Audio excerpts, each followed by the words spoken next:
ඔබට සුබ සැන්දෑවක්. අදත් ඔබට මං ඉදිරිපත් කරන්න කැමති language of a leader. නායකයෙකුගේ භාෂාව සහ භාෂණය. ඉතින් අපි කල්පනා කරොත් නායකත්වය ගැන what do we lead? අපි මොනවද නායකයෙක් ලෙස මඟ පෙන්වන්නේ? ඉතින් මේක අහගෙන ඉන්න පුළුවන් අවුරුදු 14 ළමෙක්. ඔබ හිතන්න එපා ඒක වැදගත් වයසක්. මොකද අවුරුදු 14 දී ඔබගේ මොලේ පත සූදානම් වෙනවා ඔබගේ adult life එකට. අවුරුදු 14 වෙනකන් ඔබගේ මොලේ පත හැදෙනවා එක විදිහට ඔබ දෙන්න උත්තේජන අනුව. ඒ නිසා මම නිතරම කියනවා ඩිජිටල් ස්ක්‍රීන් එක අධිභාවිතය කරන්න එපා. එතකොට මොලේ පත චක්‍රීය වෙනවා, ඒකාකාර වෙනවා. මොලේ පත මේ යුතු ලෙස වර්ධනය වෙන්නේ නැති වෙනවා. ඒ ගැන ප්‍රේසම් වෙන්න අවශ්‍යයි. ඉතින් අපි හැබැයි මේ මොලේ පත හොඳට හදාගත්තම අවුරුදු 14 ඉඳලා මේ මොලේ පත අපි ක්‍රියා කරවන්න පටන් ගන්නවා අපේ අනාගත සුභ සිද්ධිය සඳහා. එතකොට අවුරුදු 14 ඉඳලා 33 වෙනකන් ට්‍රැක් එකක් තිබෙනවා. අවුරුදු 18 දී අපි A level ඉවරලා ඊළඟට අපි වෘත්තියක් උපාධියක් කරන්න ලෑස්ති වෙනවා. නැත්නම් NVQ කරන්න ලෑස්ති වෙනවා. අවුරුදු 24 වෙනකොට අපි උපාධියකින් පස්සේ අපේ පළවෙනි රැකියාවේ අනිවාර්යයෙන්ම නියැලෙන්න ඕන. අවුරුදු 24 වෙනකොට ඔබගේ ක්ෂේත්‍රය ඔබ දන්නවා නම් ඊටාම හොඳයි.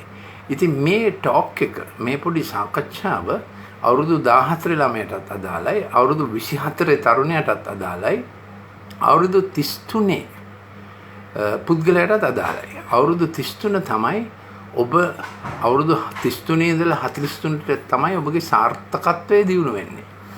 ඒ නිසා ඊටාම වැදගත් ඒ අවුරුදු ගණන් ගතවන්නේ කෙසේද? අවුරුදු 3න් 3ට ඔබට තිබෙනවා ඍතුවක්. එහෙම තමයි යහපත් එළියලා ඔබගේ ජීවිත ශෛලිය, ජීවිත පතය ඩිසයින් කරලා තිබෙන්නේ. එතකොට අද මම පෙන්වන්න යන්නේ ඔබ තුල තිබෙනා වූ චරිතාංග 7ක්. ඒවා කොහොමද මික්ස් වෙන්නේ, තුලනය වෙන්නේ, බැලන්ස් වෙන්නේ, වර්ධනය වෙන්නේ කොහොමද ඔබගේ විශිෂ්ටත්වය සඳහා? අවුරුදු 43 වෙනකොට ඔබ තෝරාගත් ක්ෂේත්‍රයේ ඔබ සාර්ථක වෙන්න අවශ්‍යයි. අවුරුදු 43 වෙනකොට ඔබට සාමාන්‍යයෙන් කත්තොත් ඉන්නවා අවුරුදු 14ක පුතෙක් හෝ දුවක්. එතකොට ඔබ වෙනමම සීන් එකකට ඇතුල් වෙන්නේ. අවුරුදු 43න් පස්සේ ඔබ නිතරම කල්පනා කරන්න වෙනවා ඊළඟ පරම්පරාව ගැන, next generation. ඔබගේම පවුලේ ඊළඟ පරම්පරාව. ඔබගේ පුතා අවුරුදු 14 වෙනකොට ඔහුට අවශ්‍යයි තාත්තගේ අම්මගේ කාලය සෑහෙන ප්‍රමාණයක්. එහෙම නැත්නම් වෙන්නේ අවුරුදු 14 ළමයා වෙන අයගේ අවධානය සොයාගෙන ගිහිල්ලා වෙන අයගේ උපකාරය හරි ආభాෂයට අහුවෙලා ඊළඟට දෙමව්පියන්ට දුක් වෙන්න සිද්ධ වෙනවා. ඉතින් ඔන්න මගේ ට්‍රැක්ට් එක අවුරුදු 14 ළමයා, 24 තරුණයා, අවුරුදු 33 පුද්ගලයා, අවුරුදු 43 පුද්ගලයා ඉන්හාට ඔබට ඔබ තුල ක්‍රියා කරන්න යන නායකත්වයේ භාෂාව සහ භාෂණය. එතකොට නායකයෙක් මඟ පෙන්වන්නේ මොනවලටද? A leader leads men, matters and minds. නායකයෙක් පුද්ගලයන්ව ඔවුන්ගේ මනස සහ ඔවුන්ගේ කාරණාවලට මඟ පෙන්වන්න යනවා. නායකයාගේ ප්‍රධානම ලක්ෂණය වෙන්නේ ඒ පුද්ගලයාගේ අවකාශය සහ ප්‍රස්තාව, space and time අඳුනා ගන්නවා. ඒක තමයි නායකගේ විශිෂ්ට ලක්ෂණය. දැන් ඒ වගේම ඔබ නායකත්වයේ තිබෙනවා හැමතිස්සෙම ඊළඟ පරම්පරාව තව පරම්පරාවට නායකත්වයේ පවරනකොට කෝපරේට් එකේ හරි යුනිවර්සිටි එක හරි පවුලෙම ඔබගේ පවුලේ තත්වයේදීත් නායකත්වයේ පවරනකොට හෝ නායකත්වයට තව පරම්පරාවක් පුහුණු කරනකොට මැන්ඩේට් එක වෙනස් වෙන්නේ නැහැ. මැන්ඩේට් එක කියන්නේ විධානය. ඒ වගේම මිෂන් එක වෙනස් වෙන්නේත් නැහැ. කාර්යභාරය වෙනස් වෙන්නේ මෝඩ් එක, ස්වරූපය. කොයි විදිහටද ඊළඟ පරම්පරාවේ ඒ වැඩේ කරගෙන යන්නේ කියන එක. Then you lead moments and momentum. එතකොට නායකයා කියන්නේ අත්‍යවශ්‍ය මොහොත එයා දැනගන්න ඕන. ඒකට එයා මඟ පෙන්වීම දෙන්න ඕන. ක්‍රයිසිස් එකක් වුණත් මොකක් වුණත් අත්‍යවශ්‍ය මොහොතට මඟ පෙන්වීම දෙන්න ඕන. ඒ වගේම මොමෙන්ටම් කියන්නේ ගම්‍යතාවය. එයා ගම්‍යතාවයේ මැනගෙන දිශාවයි ප්‍රවේගයයි හොඳට හසුරුවන පුද්ගලෙක් මෙන්න අවශ්‍යයි නායකයා. දැන් මෙන්න නායකත්ව හොඳ නැති නායකත්ව වර්ග. Lead because I pay you. මම ඔබට පඩි ගෙවන නිසා මං කියන්නේ කරන්න ඕන. ඒක සෞතු වැඩක්. ඒක ඒක අර පුද්ගලයා වර්ධනය වෙන්නේ නැහැ. ඉතින් ඔබ පඩිගවා වැඩ කරන අය වර්ධනය වුණේ නැත්නම් ඒක ඔබේ බිස්නස් එකේ අවසානය. ඉතින් ඒක කියන්න බෑ. because I pay you I lead you මොඩ අදහසක්. මම පඩිගෙවන නිසා හරියන්නේ. ඊළඟට දැඩි හස්තයකින් මං කියන දේ අහන්න ඕන කියලා මොන දැඩි කරගෙන ඒක නායකත්වය නෙමෙයි. ඒක ඒකාධිපතිවාදය. ඊළඟට ඔබගේ විශිෂ්ටත්වයට ඔබ යන පිණිස අනිත් අයගේ ප්‍රතිභාව පාවිච්චි කිරීම. ඒ ටික වෙලාවක එයා දන්නවා මේ බොස්ට අවශ්‍ය එයාගේ ඒවා ටික ගොඩනගා ගන්න විතරයි අපි ගැන කිසිම අදහසක් එයාගේ නැහැ කියලා. ඒගොල්ලෝ ආව අත්හැරලා යනවා. ඉතින් හැමදාම ඔයා ට්‍රේන් කරනවා. අවුරුද්දක් ඉන්නේ මිනිස්සයා යනවා. බුළු උත්සාහය දාලා ට්‍රේන් කරු මිනිස්සයා අවුරුද්දකින් යනවා. ඉතින් ආයෙත් පටන් ගන්නවා. මේ බීල් එක ආයෙත් කරන්න වෙනවා. එතකොටත් ඔයාගේ දියුණුව එන හිටිනවා ඇත්තෙන්ම. Unless you consider the progress of others. අනිත් එක්කෙනාගේ සංවර්ධනය ඔබ සැලකුවේ නැත්නම් ඔබේ දියුණුව එන හිටිනවා. ඒක ඔබ මත තියාගන්න අවශ්‍යයි. ඊළඟට මේ පොඩ්ඩක් මේ lead by flattery. ඒ කියන්නේ පොඩ්ඩක් මේ වන්දි බට්ටය ඒගොල්ලන්ට බොරු නිකන් ප්‍රශංසා කරලා එහෙම නායකයෙක් වෙන්න බෑ. ඊළඟට ඔබගේ පෞරුෂත්වයේ බලයෙන් නායකත්වය දීම ටික කාලයකට ඒක හරියනවා. ඒකාන්තයෙන්ම ක්‍රයිසිස් එකකදී අර්බුදයකදී ඔබගේ පෞරුෂත්වයේ බලය අවශ්‍යයි. නමුත් සාමාන්‍ය වර්ධනය පෞරුෂත්වයේ බලයෙන් නෙමෙයි වෙන්නේ. ඒක මතක තියාගන්න ඕනේ. ඊළඟට ඔබගේ ප්‍රතිභාවේ ශක්තිය නායකත්වය වීම ඒකත් යම් ප්‍රමාණයකට හරියනවා. නමුත් දීර්ඝකාලීනව පුද්ගලය වර්ධනය කරන්නේ නැතුව ඔබගේ ප්‍රතිභාවයෙන් පමණක් මනුෂ්‍යයන්ව ඉදිරියට ඔබගේ කම්පැනි හෝ ඔබ කරන දේ ඉදිරියට ගෙනියන්න බෑ. ඒකෙන් පමණක්. ඊළඟට එකිනෙකා බෙදලා කුචු ගාලා පොඩි අරයට විරුද්ධව මෙයාව අවුලුවලා ඒ විදිහට සමහර අය එහෙම නායකයෝ වෙන්න හදනවා. අරගේ පිටිපස්සට මෙයාගේ නරක කියලා. ඒක නායකත්වය නෙමෙයි. ටික කලකින් මිනිස්සු දන්නවා අපේ බොස්ව කොහොමද විශ්වාස කරන්න බෑ. එයා කියන එක නෙමෙයි කරන්නේ කට දෙකේ මිනිස්සෙක් කියලා. ඊළඟට අනිත් අය පුහුණු කරපු නායකයෝ ඉම්පෝට් කරන එක. ඒක මේ වාණිජ්‍ය ක්‍රමයක්. හැබැයි එහෙම නෙමෙයි සැබෑ වර්ධනය එන්නේ. ඔබ පරම්පරාවක් උත්පාදනය කරන්න ඕන. ඇකඩමික් ක්ෂේත්‍රයේ හරි එහෙම නැත්නම් ඒකට පියකම අවශ්‍යයි. එහෙම නැත්නම් කෝපරේට් එකේ හරි බිස්නස් වීල් එකක හරි තව පරම්පරාවකට නිපුණතා දීලා උන් උත්පාදනය කරලා නර්චර් කරන්න ඕන. එහෙම මෙහෙන් උස්සගෙන එන ඉම්ප්ලාන්ට්ස් වගේ ශරීරයක ඔක්කොම ඉම්ප්ලාන්ට්ස් වුණොත් කොහොමද වෙන්නේ? මේ උරහිස් සංදියත් ඉම්ප්ලාන්ට් එකක්. ඒකට උකුල් සංදියත් ඉම්ප්ලාන්ට් එකක්. එහෙම බෑනේ. ඉතින් ඒක හොඳ නායකත්වයක් නෙමෙයි. හොඳ තව කට්ටියක් ඉන්නවා කවුරුත් මට හරියන්නේ නැහැ මම තනියම කරනවා කියලා. එතකොට ඒගොල්ලෝ ස්ප්ලෙන්ඩිඩ් අයිසොලේෂන්. එහෙම නායකයෝ වෙන්න බෑනේ. තනියම නායකයෝ වෙන්න බෑනේ. අන්තිමට තියෙන්නේ ඔබයි ඔබේ කාමරයයි ඔබේ බහරයයි වෙන්නේ නැති. එහෙම නායකයෝ වෙන්න බෑ. හොඳ නායකත්වය තමයි lead by investing yourself. ඔබගේ ජීවිතය තව අයෙකුට ආයෝජනය කරලා එතකොට ඔහුටත් ප්‍රතිලාභ තියෙනවා ඔබටත් ප්‍රතිලාභ තියෙනවා. lead by investing yourself in the other for their best. එතකොට ඒගොල්ලන්ගේ personal goals උත් ඉෂ්ට වෙන පිණිස ඒගොල්ලන්ගේ උපරිම යහපත සඳහා එතකොට ඒක නිකන් පැලයක් වනවා. බීජය වැපරුවා වතුර දැම්ම එයාටත් ප්‍රයෝජනවත් හොඳ ගහක් හැදෙනවා ඔබටත් ප්‍රයෝජනවත් අස්වැන්නක් තිබෙනවා. ඉතින් යථා කාලේ එයාගේම කම්පැනියක් දාගන්න පුළුවන්. හැබැයි ඔබගේ ප්‍රතිලාභයක් ලැබුවා ඔබ හොඳ සේවයකුත් කරා. එතකොට දැන් මම එනවා අර චරිතාංග 7 මගේ යෝජනාව ඒවා යහපත් එඬේරා තමයි මිනිස් සංහතිය තුල දීලා තිබෙන්නේ. නායකයාගේ වගකීම තමා තුලත් අන් අය තුලත් ඒ චරිතාංග අඳුනා ගැනීම. නායකත්වයට දීලා තියෙන චරිතාංග. දැන් එක එක චරිතාංගයේ අවශ්‍යතාවයයි ඒකෙන් විතරක් නායකයා වෙන්න බෑ. හතම එකට බැලන්ස් වෙන්න අවශ්‍යයි. ඒකයි අද මේ ටෝක් එකේ මගේ යෝජනාව. ඉතින් පළවෙනි චරිතාංගයට මම කියන්නේ තව එකක් කියන්න තියෙනවා. ඉතින් මේවා මේ නායකත්වයට දීලා තිබෙන දීමනාව අපිට කරුණාවෙන් ලැබිලා තිබෙන්නේ දෙව්පියාගෙන් යහපත් එඬේරාගෙන්. ලද දෙයක් නිසා අපි සුභසිද්ධ දායකයා ලෙස සුභසිද්ධ ලාභීන්ට ඒකෙන් ප්‍රයෝජනයක් ලබා දෙනවා. ඒකෙන් අපිත් දිනු වෙනවා. ඔවුනුත් දිනු වෙනවා. එහෙම තමයි යහපත් එඬේරා සැලසුම් කර ලෝකේ එහෙමයි. ඉතින් අපි ඉස්සෙල්ලම බලන්න යන චරිතාංගය තමයි ප්‍රතිභාත්මක චරිතාංගය. ප්‍රතිභාත්මක. මොකද මම ප්‍රතිභාත්මක කියන එකෙන් අදහස් කරන්නේ මම ප්‍රතිභාත්මක කියන එකෙන් අදහස් කරන්නේ ability to see future growth potential. මේ ප්‍රතිභාත්මක කියන්නේ මෙතන ඉඳලා ඊළඟ පතේ කුමක්ද? මෙතන ඉඳලා ඊළඟ පියවරට වර්ධනය වන්නේ කෙසේද? ඒ ප්‍රතිභාත්මක චරිතාංගයේ තියෙන කල්හි අනිත් අයට වඩා ඔබට පේනවා. අනිත් අයට වඩා ඔබට ඇහෙනවා. අනිත් අයට වඩා ඔබට දැනෙනවා. මේ ප්‍රොජෙක්ට් එක කොහොමද යන්නේ? ඒ විතර නෙමෙයි. මේ පුද්ගලයා කොහොමද යන්නේ? You are not only a leader of projects, you are a leader of persons. පුද්ගලයන්ට මඟ පෙන්වමින් ව්‍යාපෘතියටත් මඟ පෙන්වන්න අවශ්‍යයි. පුද්ගලයන් සඳහා හොඳට නායකයා වෙන කෙනා අනිවාර්යයෙන්ම සාර්ථක ප්‍රොජෙක්ට්ස් වලත් නායකයෙක් වෙනවා. පුද්ගලයන්ට හොඳ නායකයෙක් වෙන්නේ නැති කෙනාට මේ ප්‍රොජෙක්ට් එකක හොඳ නායකයෙක් වෙන්නත් බැරි වෙනවා. ටික කාලෙකින් ඒවා අඩාල වෙන්න පටන් ගන්නවා. ඉතින් ඒක මතක තියාගන්න. එතකොට ඔබට ෆෝසයිට් තිබෙනවා.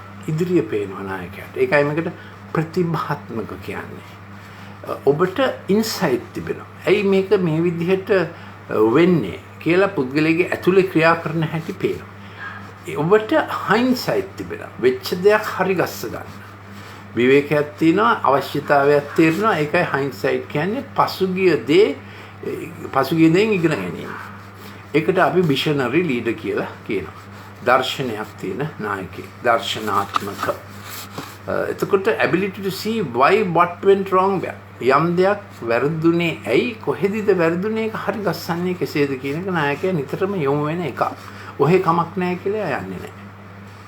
ability to foresee or predict future trends. ඒ විතරක් නෙමෙයි එතකොට මේ ප්‍රොජෙක්ට් එකට ව්‍යාපෘතියට අදාළ අනාගත ට්‍රෙන්ඩ්ස් මොනවද? කොයි විදිහටද මේක යන්නේ කියලා එයාට පේන්න දෙනවා. විශේෂයෙන්ම දැන් කොවිඩ් ආසාදන ලෝකෙක ගොඩාක් චංචල සාධක තිබෙන නිසා නායකයට අවශ්‍ය වෙනවා චංචක සාධක මැද්දේ කෙසේද මේ කාරණාව කරගෙන යන්නේ කියලා හැමෝටම මඟ පෙන්වීමක් දෙන්න.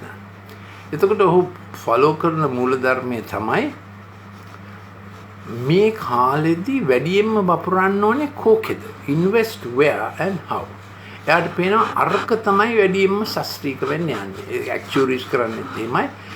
වැඩියෙන්ම ශාස්ත්‍රීය වෙන සඵල වන්න පුළුවන් දේවල් එයාට පේන්න පටන් ගන්නවා. ඒ වගේම එයාට ඇහෙනවා තව කෙනෙකුගේ හදවත. මේවා ඊටාම වැදගත් මූල ලක්ෂණ. එතකොට මේ ප්‍රතිභාත්මක දීමනාව එක එක ක්ෂේත්‍රවල දෙනවා. එතකොට බිස්නස් කරන කෙනෙක්ට පේනවා අර බිස්නස් එකට තමයි මේ කාලේ වැඩි ආයෝජනය කරන්න ඕනේ. වැඩි පර්සනල් ඕන වෙන්නේ. වැඩි කාලෙ දෙන්න ඕනේ. ඊළඟට එයා කියනවා මේ බිස්නස් එක අපි ටිකක් පොඩක් හෝල්ඩ් එකේ තියෙමු. ගානට කරගෙන යමු. ඒවා පේන්න පටන් ගන්නවා. ඒ වගේම ප්‍රතිභාත්මක කියන්නේ එතකොට මියුසික් වලට ඒක යෙදෙනවා. ඒතර සංගීතය හදන අය, ගීත හදන අය ඒගොල්ලන්ට දැනෙනවා මේ වගේ ගීතයක් නැගලා යයි. ඒ වගේම ග්‍රැෆික්ස් and ආර්ට් වලටත් ඒගොල්ලන්ට අඳින එක පේනවා. මේක ඇඳම මෙහෙම ඉෆෙක්ට් එකක් එනවා කියලා පේනවා. ඇඩ්වර්ටයිසින් වලටත් ඒක තිබෙනවා. ඉතින් මම මේ ප්‍රතිභාත්මක කියන එකේ තිබෙන ෆියුචරිස්ටික් ඇප්ලිකේෂන් එකක්. ඉදිරියට පෙනෙන ගතිය. පටන් ගන්නකොට අවසානයේ කෙසේදයි පෙනෙන ගතිය. එතකොට හොඳ ඉලක්කත් පේනවා, ඇතිවිය හැකි බාධාත් පේනවා. ඉතින් මේක ඉතා වටිනා අත්‍යවශ්‍ය ගුණයක් නායකයෙක්ට. ඔබ බලන්න දැන් සමහර නායකයෝ ඉන්නවා පටන් ගත්තම දැඩි පිටි ගාලා ඒක කරගෙන යන්න පුළුවන්. එක්සලන්ට්. එහෙම කෙනාට අවශ්‍යයි ඉදිරියේ පෙනෙන කෙනෙක් තමාගේ පාර්ට්නර් වීම. දැන් අපි තව ටිකකින් බලන්න යනවා ඉදිරියේ පෙනෙන අයගේ තිබෙන ෆ්ලිප් සයිඩ් එක. ඇයි ඒගොල්ලන්ට වර්තමානයේ ඉතා දක්ෂ ලෙස කළමනාකරණය කරන අය අවශ්‍යයි විෂනරි ලීඩර්ස්ලාට. ඒක අත්‍යවශ්‍යයි. ඉතින් ඊළඟට කොරියෝග්‍රැෆි, ඩ්‍රාමා, සිනමටෝග්‍රැෆි ඔය ඔක්කොටම මේ තිබෙනවා අන් අයට නොපෙනෙන දේ. ෆොටෝග්‍රැෆි වෙලක් තියෙනවානේ. අනිත් අයට මේකේ මුකුත් පේන්නේ නැහැ. නමුත් අර දක්ෂ ෆොටෝග්‍රැෆර් ඡායාරූප කරන්න එක ගත්තාම ඒක පුදුම විදිහට එනවා. ආටුත් එහෙමයි. Imagination and speculation. ඉතින් ඒ විතරක් නෙමෙයි විද්‍යාත්මක රිසර්ච් වෙන ඔබගේ ක්ෂේත්‍රයේ රිසර්ච් කියන්නේ අන් අයට නොපෙනෙන දේවල් පෙනෙන්න පටන් ගැනීම. මේකට කාරණා හොයා බැලීම. එමයි රිසර්ච්. දැන් මගේ රිසර්ච් මම ඩොක්ටර් ලලිත් මෙන්ඩිස් මගේ අන්තිම නිලමේ පෝස්ට් එක රාජ්‍ය මෙඩිකල් ෆැකල්ටි එකේ හෙඩ් ඩිපාර්ට්මන්ට් ඔෆ් ෆාමකොලොජි. එතකොට 2013 දී විතර මට පේන්න පටන් ගත්තා මේ ළමයින්ට මොකද්ද කලබලයක් තියෙනවා. ඉතින් ડોක්ටර්ස්ලා අපි ඒකට කියන්නේ ADHD කියලා, attention deficit hyperactivity disorder. එතකොට මම මේ ගැන හොයනකොට මට ඉඟියක් ආවා. දැනීමක් ආවා. මේක වෙන්නේ ඩිජිටල් ස්ක්‍රීන් එකට මේක සම්බන්ධයි කියලා. එහෙම තමයි මගේ රිසර්ච් එක පටන් ගත්තේ. දැන් මේ වෙනකොට මම පොත් ගොඩක් ලියලා තියෙනවා මේ ගැන. මේ පොත් සරසවි පොත්වලින් ලබන්න පුළුවන්. ඔබට ඒ ගැන ක්ලිප්ස් එහෙම අවශ්‍ය නම් මේ විෂය ගැන කරුණාකරලා මට WhatsApp එකක් එවන්න 076 313 4800. ඉතින් ඒකට අවශ්‍ය ග්‍රැෆික් ගොඩක් මොලේ හැදෙන හැටි, මොලේ ට්‍රැක්ස් 7 කොහොමද ක්‍රියාත්මක වෙන හැටි ගොඩාක් අඳින දේවල් එහෙම ඒ ඉනෝවේෂන් එක රිසර්ච් ඇන් ඉනෝවේෂන් මේ ක්ෂේත්‍ර මගේ ක්ෂේත්‍රයට අදාළව මම ඒක වැඩ කරන්නේ. ඉතින් මේ නායකයෙකුට මේ ප්‍රතිභාත්මක දීමනාව චරිතාංගය යහපත් ඉන්දියාගෙන් ලැබෙන්නේ කියලා තමයි මම හිතන්නේ. ඉතින් මගේ යෝජනාව එහෙමයි. මගේ WhatsApp එකට අමතරව ඔබ මගේ app එක download කරන්න පුළුවන් Golden Nuggets. ඒක නොමිලේ download කරන්න පුළුවන් App Store එකෙන් හෝ Google එකෙන් ඒක download කරන්න පුළුවන් Golden Nuggets. එතකොට අපි බලන්න යනවා මේ ගුණය තියෙන අයගේ ප්‍රවේශම් වෙන්න ඕනේ. මොකද ෆ්ලිප් සයිඩ් එක ඒගොල්ලෝ මහා පරිමාණයෙන් හිතන්න පුළුවන්. කරන්න බැරි ඒවා. ඊළඟට ආයෝජනය මේ එකපාරට ගොඩාක් අරකේ ආයෝජනය කළ මුදල් ආපහු ලබා ගන්නත් බැරි වෙන්න පුළුවන්. මොකද ඒගොල්ලෝ විෂනරි නිසා අහසේ මාලිගා හදන්නත් පුළුවන්, හදන්න බැරි මාලිගා. මුරුංගාත්ත අල්ලන්න ගිහිල්ලා කඩාගෙන වැටෙන්නත් පුළුවන්. ඒ ගැන ප්‍රවේශම් වෙන්න ඕන. Don't think too big. ඔබට දීලා ඇති ප්‍රමාණය අනුව තමයි ඔබ වැඩේ කරන්න පුළුවන්. ඉතින් වැඩ ක්ෂේත්‍රය දිහා බලනකොට සමහරුන්ට පුළුවන් තම පවුලට අවශ්‍ය ජීවනෝපායක නායකයා වෙන්න. තව කෙනෙකුට පුළුවන් 10 දෙනෙක්ට රැකියාව දෙන නායකත්වයක් කරන්න. තව කෙනෙක්ට පුළුවන් 10,000ක අය සේවය කරන කම්පැනියක් කරන්න. ඉතින් එක එකනාට දීපු ප්‍රමාණයක් තිබෙනවා. ඒකත් යහපත් ඉන්දියාගේ ඩිසයින් එකක්. ඒ හැමෝම සමාජ තන්ත්‍රයේ හොඳ වැඩ කටයුත්තක් කරනවා. එතකොට සමහර විට මේගොල්ලන්ට ෆ්ලයිට්ස් ඔෆ් ෆැන්සි එන්න පුළුවන්. රහසේ මාලිගා තනනවා කියන්නේ ඒ කියන්නේ කරන්න බැරි දේවල් කරන්න හිතෙන්න පුළුවන්. ඊළඟට ප්‍රායෝගික නොවන දේවල් වලට යන්න පුළුවන්. ඊළඟට මහා මේ බොහොම සක්විති ක්‍රම කරන්න යන්න පුළුවන්. පටන් ගන්නව ඉවර කරන්න බැරි වෙන්න පුළුවන්. ඔබ කල්පනා කරලා බලන්න ඕන මේව ඔබට තියනවද කියලා. ඊළඟට හොස්ස ළඟින් මැස්ස යන්න බැරි ගති තියෙන්න පුළුවන්. නිති කුම්භ වගේ නිකන් මැලවෙන ගතිය. ඒ කියන්නේ හැමෝගෙම සිතුවිලි මෑට දැනෙනවනේ. එතකොට මේ අකර්මණ්‍ය වෙනවා. ඊළඟට ඔබ අනිත්‍යයේ දේවල් ගොඩක් පේනවා. ඔබගේ ඇත්ත తත්වය ඔබට පේන්නේ නැති වෙන්න පුළුවන්. අර මේ අනිත්‍යයේ ඇහි කුඩහක් කරන්න යන රොඩ ඔබගේ ඇහි පරාලි පේන්නේ නැතුව. ඊළඟට මේක වෙන විදිහටත් පාවිච්චි වෙන්න පුළුවන්. ඉතින් මේ ගැන කල්පනා කරලා බලන්න ප්‍රතිභාත්මක දීමනාව. දෙවනි චරිතාංගයේ ඔබගේ නායකත්ව ගුණයට අවශ්‍ය ඔබ ප්‍රගුණ කරගත යුතු සේවය කිරීම. ග්‍රීක වචනේ ඩයකෝනියා. ඒ කියන්නේ හැම සමාගමකටම හැම ආයතනයකටම ඒගොල්ලෝ අවශ්‍යයි. ඒගොල්ලෝ උපකාරකයෝ. ඒගොල්ලෝ බොහෝ විට දේවල් බෙදා හරින අය. එතකොට ඒගොල්ලන්ට ගොඩක් පොඩි කාරණා ගොඩක් මතක තිබෙනවා. ඒගොල්ලෝ මාකටර්ස්ලා වෙනවා. ඒගොල්ලෝ තාක්ෂණික පුද්ගලයෝ වෙනවා. ඉතින් ප්‍රධාන නායකයාට හැම එකම ඔළුවේ තියන් ඉන්න බෑ. ඉතින් ඔබට ඉන්නවා නම් ඔබත් එක්ක පොඩි කාරණා ගොඩක් සලකන අය රැස්වීමක් කරන්න ගියාම, කාමරේ හදන්න ගියාම, කාමරයක් ලෑස්ති කරන්න ගියාම, කොන්ෆරන්ස් එකක් ලෑස්ති කරන්න ගියාම, මාකටිං ප්‍රොජෙක්ට් එකකට බ්‍රෑන්ඩින් එකක් කරන්න ගියාම ඔබට අවශ්‍ය වෙනවා ගොඩක් මේ සර්වර්ස්ලා ඩයකෝනියා. ඉතින් ඒගොල්ලෝ පෙනෙන්නේ නැතුව ගොඩාක් වැදගත් වැඩ කරන නිසා හැමතිස්සෙම මේගොල්ලන් අගය කරන්න ඕන. නැත්නම් ඒගොල්ලෝ හිතනවා බස්ට අපි කොච්චර කරත් හරියන්නේ නැහැ කියලා. වැඩි අපිව පිළිගැනීමක් නැහැ කියලා ඒගොල්ලන් අගය කරන්න අවශ්‍යයි. තුන්වෙනි චරිතාංගය තමයි ටීචර්ස්ලා. ඒ කියන්නේ ගුරුවරු වගේ අය. ගුරුවරු හරියට රූලට තමයි ඒගොල්ලන් වැඩ කරන්නේ. ඉතින් රූලට වැඩ කරන ක්ෂේත්‍රයන් මොනවද? ටීචර්. ඒ කියන්නේ ළමෙක්ගෙන් අහුවම නම කීයද ළමයා කිව්වොත් 99 ඒක උත්තරේ ටිකක් හරි කියලා එහෙම බෑනේ. නම්බරක් 81යි. ඒක ඉතින් ටීචර්ස්ලාට තියෙන ඉන්ෆ්ලෙක්සිබල් ගතිය. නම්‍යශීලී වෙන්නේ නැති ගතිය. ඒක හොඳ නැති නමුත් මේ ඔවුන් රූලට වැඩ කරන්නත් අවශ්‍යයි. එන්ජිනියර්ස්ලා පාලම් හදන්න බෑනේ ඇදේට. කොහොම මැටීරියල් අරමයා ගානට හදන්න. මම මේ කියන්නේ ඔබ මෞකුසේදී ලද චරිත ඩෙපොසිට් එකක් තියෙනවා. එහෙම තමයි දෙව්පියා ක්‍රියා කරේ. ගුඩ් ෂෙපර්ඩ් එහෙමයි. යහපත් වෙන්දට ක්‍රියා කරේ එහෙමයි. ඒ ඔබට දාපු ඩෙපොසිට් එක අනුව ඔබගේ වැඩ ක්ෂේත්‍රය පාඩම් මාලා යොමු වෙනකොට ඔබ ෆුල්ෆිල්ඩ් මිනිහෙක් වෙනවා. නැත්නම් දෙමව්පිය බල කරන්න පුළුවන් මෙහෙම වෙනවා, ડોක්ටර් කෙනෙක් වෙන්න ඕන, ලෝයර් කෙනෙක් වෙන්න ඕන. එහෙම වෙන්න පුළුවන් නම් හොඳයි. හැබැයි හැමෝටම ලැබුණු ගිෆ්ට් සෙට් එකක් තිබෙනවා. මේ කියන 7 පංගුව කියමුද අපි මේකට. ඒකෙන් තමයි ඔබට හරියන නායක ක්ෂේත්‍රය හැදෙන්නේ. එතකොට මේ රූලට වැඩ කරන අනිත් අය තමයි accountants-ලා, audits-ලා, ගණකාධිකාරීවරු, නීතිඥයෝ, ඊළඟට judges-ලා, විනිශ්චයකාරයෝ, ඊළඟට මිනින්දේරුවෝ නේද? මිනින්දෝරුවෝ. ඒගොල්ලෝ හරියට මනින්න එපානේ. මායින් වෙනස් කරන්න බෑ. ඒගොල්ලෝ වැටකටුළු රකින්න අය. ඒවා අත්‍යවශ්‍යයි සමාජයකට. ඉතින් software engineers-ලාත් මේ වගේ චරිත ලක්ෂණ පේන්න පටන් ගන්නවා. මොකද අපි යෙදෙන ක්ෂේත්‍රය අපේ චරිතයට බලපාන. ඒ ගැන පොඩ්ඩක් මතක තියාගන්න ඕනේ. ඒ නිසා ඉන්ෆ්ලෙක්සිබල්, නම්‍යශීලී නොවි ඉන්න එපා. ටිකක් නම්‍යශීලී. ඉතින් ඔබත් එක්ක වැඩ කරන්න අවශ්‍ය නම්‍යශීලී අය. ඒකයි මම මේ කියන්නේ. ඒ තුන්වෙනි ලක්ෂණය. හතරවෙනි ලක්ෂණය තමයි ඒකට ග්‍රීක වචනය පැරක්ලේසිස්, චරිතාංගය. ඒ කියන්නේ ධෛර්යය දෙන්න, දිරි දෙන්න. පුද්ගලයෙක්ගේ නමක් ගත්තොත් බානබස් වගේ අය. ඒගොල්ලෝ එන්කරේජර්ස්, ඒගොල්ලෝ කෝච්. අනිත් අය සමග එකට ඇවිදින අය. අනිත් අය වෙනුවෙන් අනිත් අයගේ දීමනාව උපරිම ලෙස ඩෙවලොප් කරන එක මේගොල්ලන්ගේ පැෂන් එකක්. ඒකයි ඒගොල්ලන්ගේ ගතිය.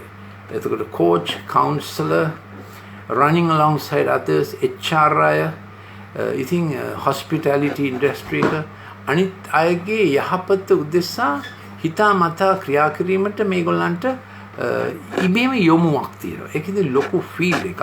ග්‍රීක වචනේ පැරක්ලේසිස්, අනිත් අයගේ ධෛර්යය දෙන්න, අනිත් අයගේ කාරණාවට ධෛර්යය දෙන්න. කෝච් තමයි ඒකට හොඳම ලක්ෂණය. ඔව්. පස්වෙනි එක wealth developers. ධනය වර්ධනය කරන්න. ධනය එක්ක වැඩ කරන්න. සමහර විට ඔබ අමාරුවෙන් උපයාගත්ත ධනය වෙන්න පුළුවන්. සමහර විට දෙමව්පියන්ගෙන් ලැබුණු ධනය වෙන්න පුළුවන්. You make money to work. ඉතින් මේකයි ඒගොල්ලෝ entrepreneurs-ලා වෙනවා. ඒ මුදල්, money becomes a useful servant. Money is a terrible master, but money is a useful servant. ඒ මුදල් මනුෂ්‍යයාගේ යහපත උදෙසා ආයෝජනය කිරීම. ඉතින් අපි කියමු ඔබ 50% ආයෝජනය කරනවා no risk investment money market එකේ ආනන්ද වශයෙන්. නමුත් ඔබ 50% තියාගන්නවා වැඩ ක්ෂේත්‍රවල ආයෝජනය කරන්න. එහෙම තමයි good shepherd ඔබෙන් බලාපොරොත්තු වෙන්නේ. ඒ කියන්නේ ඔබ මුදල් ආයෝජනය කරනවා, ඒකේ රිස්ක් එකක් තිබෙනවා, අන්තරාවක් තිබෙනවා. ඒ වැඩ ක්ෂේත්‍රේ හරියයිද? හැබැයි ඒකෙන් ජීවනෝපායන්, livelihoods ඇති වෙනවා. එහෙමයි ඔබ සුබ සිද්ධායකේ. ඔබට මුදල් තිබෙන්නේ අනිත් අයට ඒකෙන් යහපතක් වෙන පිණිස, රැකියාව ලැබෙන පිණිස. ඉතින් හැමතිස්සෙම ලෝකෙ කෙරීගෙන යන්න නම් තම මුදල් අනිත් අයට වැඩ කරන්න පුළුවන් ක්ෂේත්‍රවල යොදන්න අවශ්‍යයි. මොකද හැමෝම ස්ටොක් එක්ස්චේන්ජ් එකක ගැම්බල් කරන්න ගත්තොත්, හැමෝම මනි මාකට් එකක මේ කරන්න ගත්තොත් ඒ මනි කොහෙද ඉන්වෙස්ට් කරන්නේ? මිනිස්සු වැඩ කරන්න ඕන. ඉතින් මිනිස්සුන්ට වැඩ ක්ෂේත්‍ර හදා දීම යහපත් එඳේරගේ ඉතාම හදවතට සමීප දෙයක්. ඒක නිසා ඔබ මුදල් හෝඩ් කරගෙන එකතු කරගෙන ගියොත් ලෝභයකදී අර කෝබයක් ඇව වගේ වෙන්න පුළුවන්. කාවකයි මලකට කයි එහෙම වෙන්න ඕනේ නැහැ. ඔබ යම් ප්‍රමාණයක් ඔබගේ සේවිංස් තියාගෙන අඩුවානේ 50% ආයෝජනය කරන්න. අනිත් අයට සාර්ථක වැඩ ක්ෂේත්‍ර සඳහා හිතෝපදේශ 11:24 කියනවා ත්‍යාගශීලී වපුරන්නාට දෙවියන් වහන්සේගෙත් ආශිර්වාදයක් තිබෙනවා.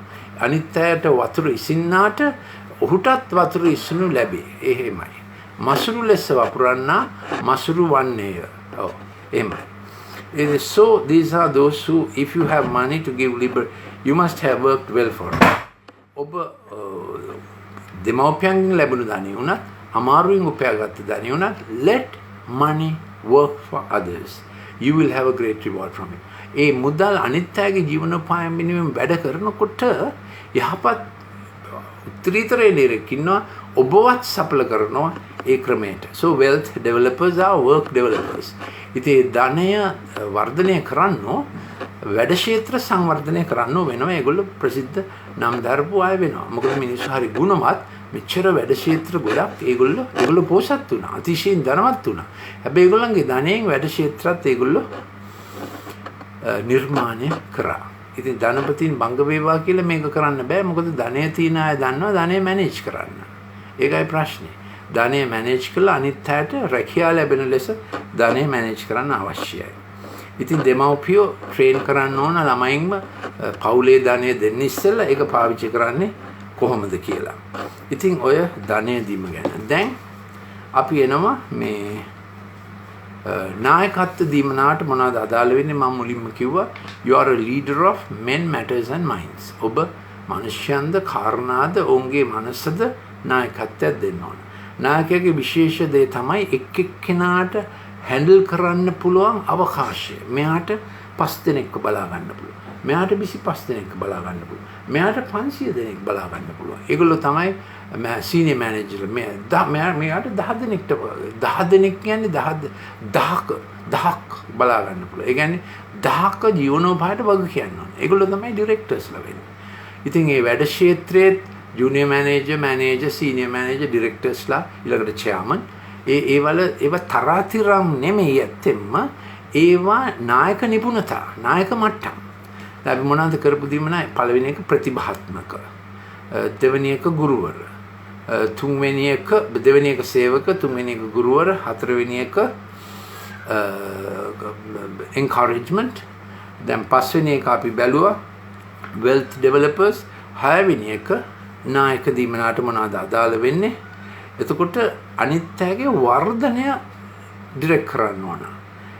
එතකොට අනිත් හැමෝගෙම ගිෆ්ට් එක තේරුම් ගන්න ඕන. ප්ලෑන් කරන්න පුළුවන් වෙන්න ඕන, මැනේජ්මන්ට් පුළුවන් වෙන්න ඕන, ඇඩ්මිනිස්ට්‍රේෂන් පුළුවන් වෙන්න ඕන. නායකයා අන් අයට ඉදිරියෙන් යන කෙනෙක් වෙන්න ඕන. ඒක ඊටාම අවශ්‍යයි.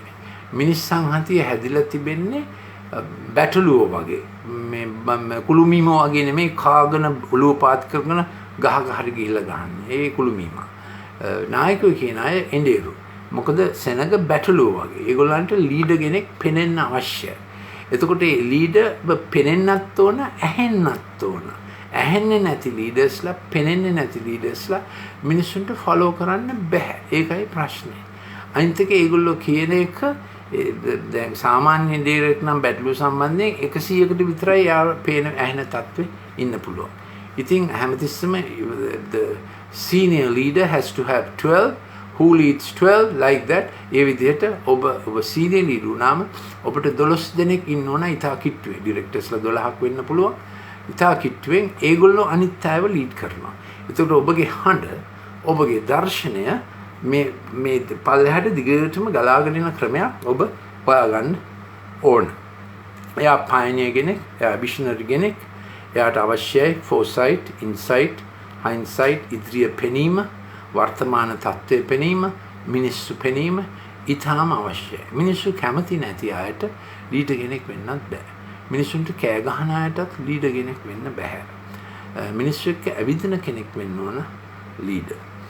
ඉතින් අවසාන එක චරිතාංගයේ mercy, දයාවන්තයෝ ආශිර්වාද ලද්දේ මක්නිසාද ඔහු දයාව ලබන්නෝය. ඉතින් හැම ලීඩර් කෙනෙක්ටම අවශ්‍යයි දයාව. මොකද මිනිස්සුන්ට වැරදෙනවා. එතකොට ලීඩර්ට තිබෙන්න ඕන ක්‍රමයක් මිස්ටේක් මැනේජ්මන්ට් එකක්. තාත්තට තිබෙන්න ඕන පුතාගේ මිස්ටේක් මැනේජ්මන්ට් එකක්. ඒකට හොඳම වෙලාව තමයි කෑම කාපු ගමන් ඉඳ ගන්න ඕන. කෑම වෙලාවේ මිස්ටේක් හදන්න යන්න එපා. කෑම වෙලාව බොහොම ප්‍රිය සංഭാෂණයේ වෙලාවක් වෙන්න ඕන. Eating time is the most brain brilliant time, habit forming time. ඒ වෙලාවට digital gadgets තියාගන්න එපා. මට මගේ digital clips අවශ්‍ය නම් මට WhatsApp එකක් දාන්න. I have it in all 3 languages, Sinhala, Tamil and English. 076 313 4800. So mercy you must have time for mercy. ඔබගේ ජීවිතයේ කරුණාව දායව දැක්වීමටත් වරද ප්‍රතිශෝධනය කිරීමටත් කාලය තබා ගත යුතුයි ලීඩර්. කොච්චර කාර්ය බහුල වුණත් ඔබගේ කාලෙන් 10න් එකක් වෙලාව තියාගන්න ඕන ප්‍රතිශෝධනය for reformation, to give people a second chance. උන්ට තව සැරයක් chance එකක් දෙන්න. ඉතින් ඒ පුද්ගලයාගේ ජේෂ්ඨත්වය අනුව ඔබට හැන්ඩල් කරන්න වෙන්න පුළුවන් මේ ප්‍රශ්නේ. ජූනියර් ඔක්කොම මේ ඔබගේ කම්පැනි ඔක්කොම නෙමෙයි. නමුත් ඔබත් එක්ක කිට්ටුවෙන් වැඩ කරන අයක අවම වශයෙන් 12 දෙනෙක්. ඒ 12 දෙනාගේ අමාරු වෙලාවෙදී, වැරදුන වෙලාවෙදී අත්හරින්න එපා. ඒකෙන් තමයි ලීඩර් කෙනෙක් ග්‍රේට් වෙන්නේ. ඔක්කොම හොඳට යනකොට ලීඩර් කෙනෙක් ඕනෙත් නැහැ නේද? නෑ ඕන. නමුත් වැරදුනාම ඒ පුද්ගලයාට ප්‍රතිශෝධනය සඳහා කාලයක් දෙන්න ඕන. So mercy must be a very important ingredient in your leadership. ඔබ කරුණාව දැක්වුවම ඔබට වැරදුනාම දෙව්පියත් ඔබට කරුණාව දක්වනවා. Blessed are the merciful because they shall be shown mercy. දයාවන්තයෝ ආශිර්වාද ලද්දෝය ඔව්හු දයාව ලබන්නෝය. අපි හැමෝටම වැරදිනවානේ.